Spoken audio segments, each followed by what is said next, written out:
So today I'm speaking with David Conradie, Project Director for the Deloitte Best Company to Work For survey. David, tomorrow is the awards function for the 13th successive running of the survey. Can you tell us a bit about the survey? Sure, David. The survey was launched in 2000 by Deloitte as an initiative that would allow organizations, employer organizations in South Africa across multiple industries and jurisdictions to use the opportunity to calibrate their employment practices from the point of view of how those benefit their staff to a particular market standard. In the initial survey, we had a sum total of 42 participating entrants, and I'm really happy to say that has grown substantially since then and grown from a South African exclusive initiative into one that is now conducted in 4 countries on the continent: South Africa, Botswana, Namibia, and for the first time this year we've launched the initiative in Kenya.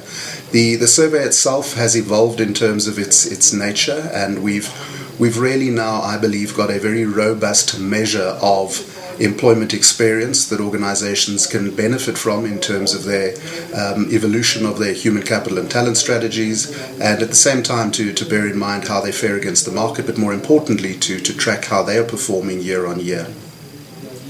Why does Deloitte conduct an initiative of this nature, Dave? Well, when we first launched, we were talking to a lot of prospective participants at the time, and a number of these organizations were running their own internal surveys and were coming up with very impressive outcomes. And the discussion from our side was really one of would Deloitte be in a position to offer them a vehicle that would allow them to calibrate themselves against the sort of norms in the market, if you like. And at that time we explored quite extensively what was taking place globally with initiatives of this nature. We did a significant amount of our own research into what constituted the sort of fundamentals of evolving as an employer of choice. We put the initial survey together, and I think since then we've learned a lot from that experience. We've got some very constructive feedback from participating companies in the survey, and we now have a vehicle that is really an empirically validated measure of employment experience. It has evolved from an initial benchmarking and calibration exercise to one where companies get a significant amount of very rich, valuable, granular level detail about their employees and how they view them as an employer organization. And this information is really critical to how they put in place amendments and enhancements to their human resources and talent management strategies. And for us, it's making a contribution not only to those individual companies, but ultimately lifting up the quality of employment experience, initially in a South African context, but now at a regional level, and hopefully expanding that to a continental level. Hence our particular focus for the survey, and our byline being making Africa a better place to work. Dave, I think you've answered this in part, but can you tell us how companies benefit from participating in a survey of this nature? A lot of it comes down to their initial rationale for participation, David, and it's a case of some companies coming in really interested only in how they compare against the market, and that's fine. But you've seen a sort of shift, if you like, in the participation priorities of certain organizations, where over a number of years they've become survey mature, if you like. They've learned how to incorporate the feedback from their staff into various initiatives in their respective companies, and it's really been it's been an interesting process to see unfold, where we've got companies coming in all the time. So we've got first-year participants every year. We've got a number of organizations, for example, that have been on board with the survey since 2000. So this will be their 13th successive year of participation. And those are the organizations for us that have really been through the sort of peaks and troughs in the market. They've been through the sort of global economic crisis onset in 2009 in the South African market, and they've really ridden that wave, and they've used the survey as a vehicle to track what employee sentiment was.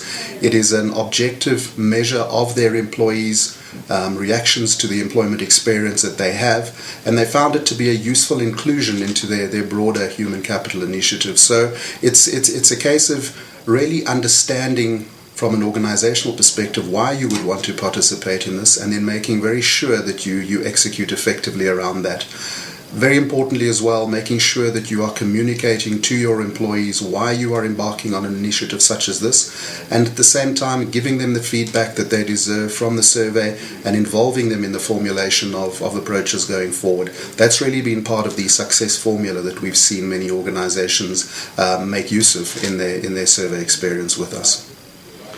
And David, what are some of the trends you have identified since the survey was first launched?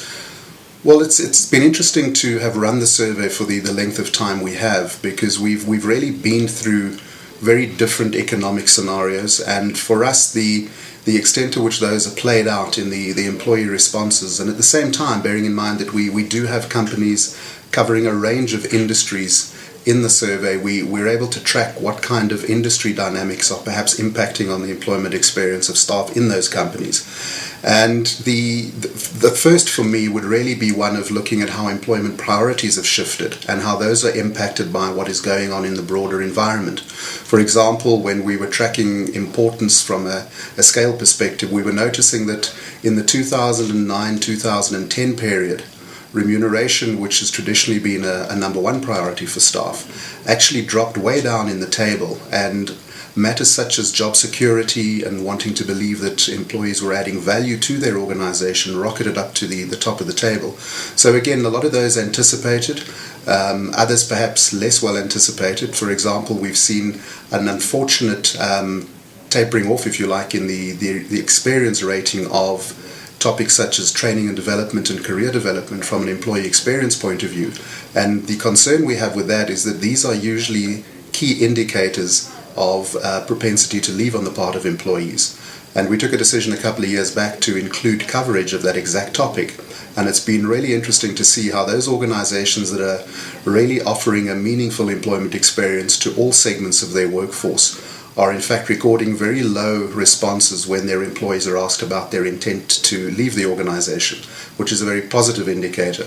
Whereas others who are not quite getting that right, who are still, I think, leaning towards a one-size-fits-all approach, are certainly experiencing a far higher percentage of responses indicating that they're at risk of losing a number of their key employees.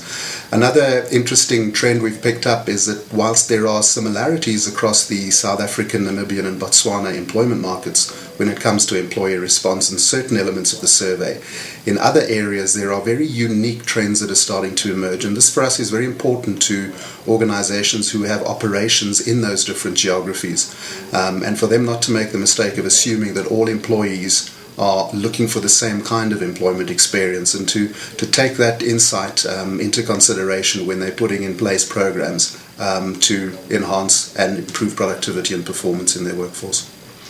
Lastly, David, how has the survey evolved to remain relevant to your target market?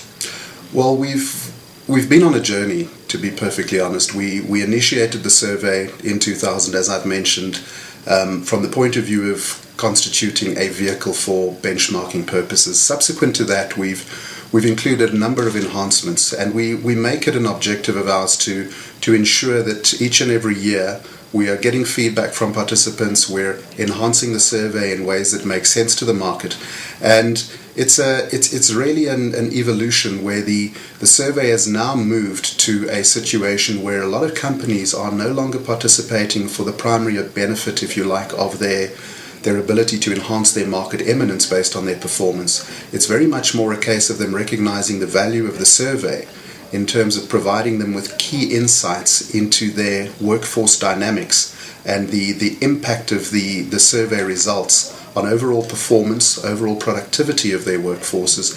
And many organizations, in fact, have incorporated the survey participation into their longer-term human capital strategies. So it's very much, for certain companies, become an institutional feature of their annual review of human capital practices and procedures, especially those companies that have adopted a year-on-year participation philosophy when it comes to the survey. And as mentioned, a number of organizations, in fact, participating this year will have been on board with us since 2000. And I think that is testimony to the quality of organization that comes on board.